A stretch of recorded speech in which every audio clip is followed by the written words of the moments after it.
Hello friends, ನಮಸ್ಕಾರ. ನಾಡು ನುಡಿ ಲೈವ್ಗೆ ಸ್ವಾಗತ. ಸ್ನೇಹಿತರೆ, ದ್ವಿತೀಯ ಪಿಯುಸಿ ವಿದ್ಯಾರ್ಥಿಗಳಿಗೆ ಕೆಎಸ್ಆರ್ಟಿಸಿ ಇದೀಗ ಸಿಹಿ ಸುದ್ದಿಯೊಂದನ್ನು ನೀಡಿದೆ.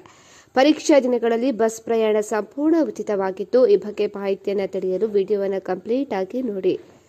ಫೆಬ್ರವರಿ 28ರಿಂದ ರಾಜ್ಯಾದ್ಯಂತ ಆರಂಭವಾಗಲಿರುವಂತಹ ದ್ವಿತೀಯ ಪಿಯುಸಿ ವಾರ್ಷಿಕ ಪರೀಕ್ಷೆ ಬರೆಯುವಂತಹ ವಿದ್ಯಾರ್ಥಿಗಳಿಗೆ ಕರ್ನಾಟಕ ರಾಜ್ಯ ರಸ್ತೆ ಸಾರಿಗೆ ನಿಗಮ ಭರ್ಜರಿ ಕೊಡುಗೆಯೊಂದನ್ನು ನೀಡಿದೆ.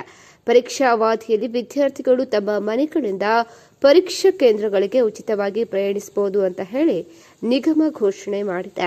ಹಾಗಿದ್ರೆ ಯಾರಿಗೆ ಅನ್ವಯವಾಗಲಿದೆ?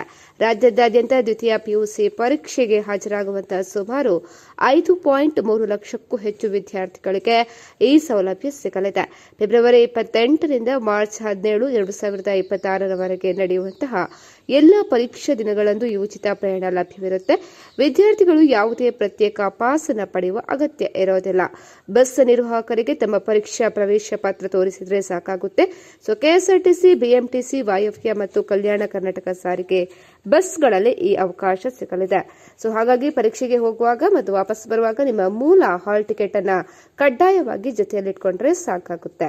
ಸ್ನೇಹಿತರೆ, ಮಾಹಿತಿ ಇಷ್ಟ ಆದಲ್ಲಿ ವಿಡಿಯೋಕ್ಕೊಂದು ಲೈಕ್ ಅನ್ನು ಕೊಡಿ. ಅದೇ ರೀತಿ ಮತ್ತಷ್ಟು ಅಪ್ಡೇಟ್ಗಾಗಿ ನಮ್ಮ ಚಾನೆಲ್ ಅನ್ನು ಕೂಡ ಸಬ್ಸ್ಕ್ರೈಬ್ ಮಾಡ್ಕೊಳ್ಳಿ.